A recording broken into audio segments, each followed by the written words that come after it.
Sir जी, तो अगर कोई मेरे को बोले कि मुझे ध्यान सिखा दो, तो क्या मैं सिखा सकता हूँ? क्योंकि मैं अभी कुछ ही महीनों से ध्यान कर रहा हूँ और ज़्यादा गहरे भी नहीं गया हूँ अभी ध्यान के। तो क्या जब ज़्यादा गहरे ध्यान में चले जाए तब सिखा सकते या अभी भी सिखा सकता हूँ?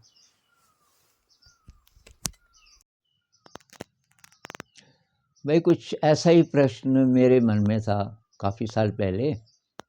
अ,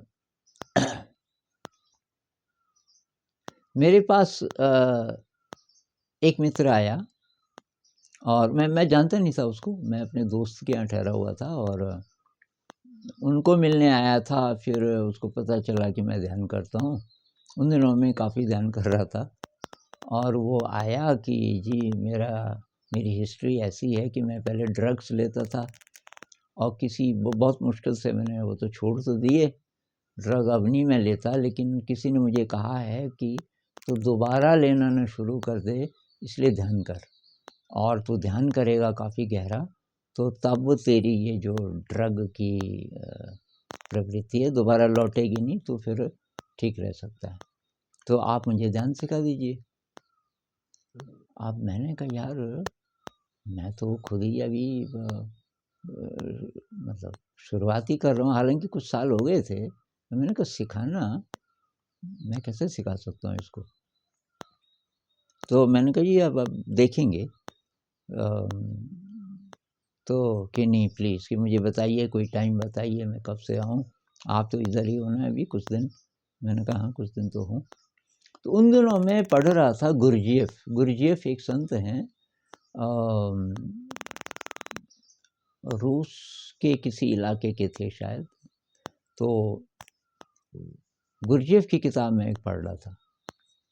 तो उसमें कहीं गुरजीएफ कहते हैं कि ऐसा है कि एक नदी है, भयंकर नदी है, उस नदी को पार करना है। उसके बाद एक पहाड़ी है, विचित्र पहाड़ी।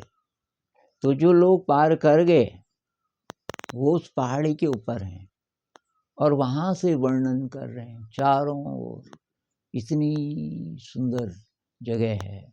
और तो वो एनलाइटेंड हैं, वो पहुँच गए वहाँ। लेकिन आप तो इधर हो, बीच में ये नदी है भयंकर। तो कि उस नदी में चेन है लोगों की। तो उस नदी के जो एकदम पार, जिसका एक पैर नदी के बाहर है, उसने अपने हाथ से पकड़ा हुआ है दूसरे को, उसने तीसरे को, उसने चौथे को, ऐसे करके एक लंबी चेन है। अब यहाँ नदी शुरू हो रही है, एक नया आदमी आया तो वो किसका हाथ पकड़ेगा? उसके पास जो आदमी है उसका एक पैर पानी में, नदी में है, एक पैर जमीन पे है और उसने हाथ बढ़ाया हुआ है।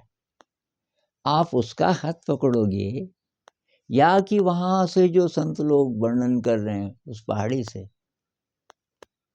उससे प्रेरणा मिल सकती है। आपको पता चल गया कि यार ये कोई मतलब नदी पार हो जाए तो, लेकिन वो तो नहीं पकड़ेंगे ना तुम्हारा हाथ। तुम्हारे पास कौन है? तुम्हारे पास ये आदमी है जिसका एक ही पैर है अभी पानी में, नदी में। इसने नदी पार नहीं की, ये शुरू कर रहा है, लेकिन तुम्हारे पास वही है। उससे मुझे बहुत प्रेरणा मिली, क्योंकि गुरजेफ यही कहना चाह रहे हैं, तुम्हें जितना पता चला, अगर तुम कन्विंस्ड हो कि ये सही रास्ता है, तो कन्विंस्ड कैसे आप हो जाएंगे? वो जो संत लोग वहाँ से बोल रहे हैं उनसे प्रेरणा मिलेगी कि वाह, कि ये है ज़िंदगी का मकसद। लेकिन वो आपका हाथ कैसे पकड़ेंगे? आपका हाथ वो पकड़ सकता है जो आपके आसपास हो, कोई दूसरा बिगिनर, लेकिन उसने एक दो कदम ले लिए। तो आपने जितना सीखा है, आप उतना तो सिखा सकते हो दूसरे को, और बाकी वो देखेगा। अगर वो आपसे तेज चला जाए, ज़्यादा एडवांस, तो किसी और को भी ढूंढ लेगा कुछ समय बाद, लेकिन उसकी शुरुआत तो होगी। और ये किसी भी विद्या में होता है। आप ये जो संगीत सीखते हैं, इनका इतिहास पढ़ो तो पता चलता है कि कई गुरुओं से सीखे कोई कोई। पहले एक गुरु जी से सीखा थोड़ा सा, किसी किसी ने घर में ही सीखा, कोई अंकल हैं, कोई सिखाने वाले हैं, थोड़ा बहुत हाथ, जैसे कोई तबला बजाना सीख रहा है तो थोड़ा सा घर में ही पहले सीख लिया किसी अंकल जी से। अंकल जी ने बोला देख भाई मुझे तो इतना ही आता था, तू वहाँ जा, फलां जगह जा और वहाँ तो आगे सीखेगा। और ऐसे सीखते सीखते सीखते तो हमको जितना आता है हम वहाँ से शुरुआत कर सकते हैं। तो ये नहीं सोचना चाहिए कि मैं पहले बहुत अब गहरे में चला ही गया ये कैसे पता चलेगा? जो संत बहुत गहरे भी पहुंच गए वो कहते हैं कि भाई वो मैं भी बिगिनर हूँ, क्योंकि अनंत आकाश है। ये जो अनुभूति है ये ऐसे है कि आप उड़ना सीख गए। आप उड़ना सीख गए तो ज़मीन से 1 फुट भी आप ऊपर उड़ सकते हो तो आकाश में हो। आप कह सकते हो मैं उड़ना सीख गया, लेकिन मैं आकाश को जान गया, ये तो नहीं कह सकते ना। आकाश तो लिमिटलेस है, मतलब इसका तो अंत ही नहीं है कहीं। तो जितना ऊपर आप जाओगे उतना आकाश और विराट होता जाएगा, और जो जितना ज़्यादा जाएगा वो यही बोलेगा कि भाई इसका कोई अंत नहीं है। तो